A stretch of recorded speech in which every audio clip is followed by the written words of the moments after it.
আসসালামু আলাইকুম এভরিওয়ান। আমি স্বপ্নাস কুক অ্যান্ড আদার ডিজাইন থেকে স্বপ্নাসকে আপনাদের সাথে শেয়ার করব চাইনা পিঠা। এই পিঠাগুলোকে আমাদের চাঁদপুরের ভাষায় চাইনা পিঠা বলে এবং নোয়াখালীর ভাষাও চাইনা পিঠা বলে এবং অন্যান্য এলাকা মেরা পিঠা বলে।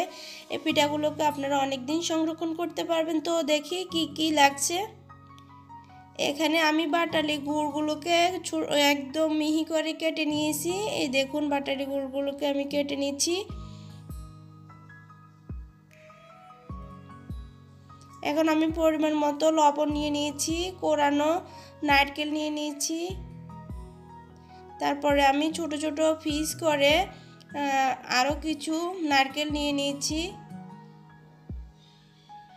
এখানে আমি পরিমাণ মতো চালের শুকনো গুঁড়ো নিয়ে নিয়েছি। এখানে আমি প্রায় 1 টেবিল চামচ পরিমাণ চিনি নিয়ে নিয়েছি। চিনিটা আমি এমনি দিয়ে দিচ্ছি, আপনারা চাইলে নাও দিতে পারেন। এখানে আমি চুলাতে পাইপেন বসিয়ে দিয়েছি, আমি পর্যাপ্ত পানি দিয়েছি। এখন আমি যে গুড়গুলোকে তৈরি করে রাখছি ওই গুড়গুলো দিয়ে দিচ্ছি।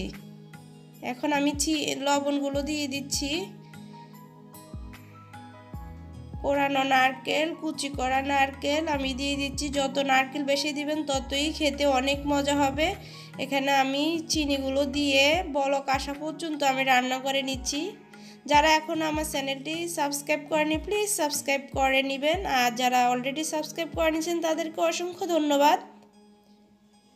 দেখুন একদম বলক চলে আসছে। এখন আমি আস্তে আস্তে চালের গুঁড়োগুলো দিয়ে দিচ্ছি। এখন আমি পাক দিয়ে নিচ্ছি ভালো করে, যাতে একটু শক্ত ভাবটা চলে আসে, তখন পিঠা বানাতে অনেক ভালো হবে। আমি এখন পাক দিয়ে নিচ্ছি। আগুনটা অবশ্যই আপনারা একদম লোতে রাখবেন। আমার পাক দেওয়া হয়ে গেছে। এখন উঠিয়ে আমি একটা ডিশে ঢেলে নিচ্ছি। দেখুন আমি একটা ডিশে ঢেলে নিয়েছি। একটু ঠান্ডা হওয়ার জন্য অপেক্ষা করছি। ঠান্ডা হয়ে আসা পর্যন্ত আমি দেখুন এখানে একটা রুটি বেলার পিঁড়ি নিয়ে নিয়েছি। আপনারা চাইলে হাতে এভাবে মুষ্টি করেও বানিয়ে নিতে পারেন। আর যদি আরও সুন্দর করতে চান এইভাবে পিঁড়িতে একটু ঘুরিয়ে আপনারা তৈরি করে নেবেন, অনেকটাই সুন্দর হবে। আপনারা সবাই বলে না দেখতে সুন্দর না খেতে সুন্দর, অবশ্যই আপনারা পিঠাগুলোকে সুন্দর করে তৈরি করে নেবেন।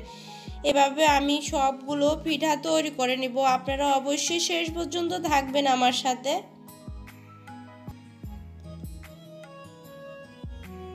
আমি আরেকটা তৈরি করে নিচ্ছি। অবশ্যই সামান্য একটু চালের গুঁড়া হাতে নিয়ে নেবেন, না হয় হাতে একটু আটকিয়ে যাবে।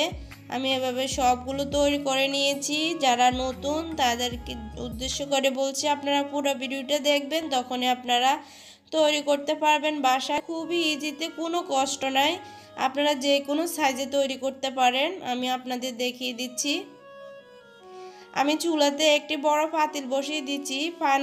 পানি দিয়ে অলরেডি বলক চলে এসেছে। এখানে আমি একটা স্টিম নিয়ে নিয়েছি। আপনারা এভাবে যদি আপনাদের বাসায় এরকম ছিদ্রযুক্ত পাতিল থাকে, ছিদ্রযুক্ত পাতিলও আপনারা ভাপ দিতে পারেন। আমি একটি স্টিমে নিয়ে পিঠাগুলোকে নিয়ে পাতিলের মুখে বসিয়ে ঢাকনা দিয়ে নিয়েছি। আমি প্রায় আধা ঘন্টা রান্না করে নেব। অবশ্যই মনে রাখবেন পানি যাতে একদম উপরে না ওঠে, না হয় পিঠাগুলো ভিজে যাবে। আমি আপনাদের দেখিয়ে দিচ্ছি, হয়ে আসছে কিছুটা, এখন পুরা হয়ে গেছে। আমি উঠিয়ে নিয়েছি। দেখুন এখনও গরম ধোঁয়া উঠতেছে, আমি ধরতে পারতেছি না।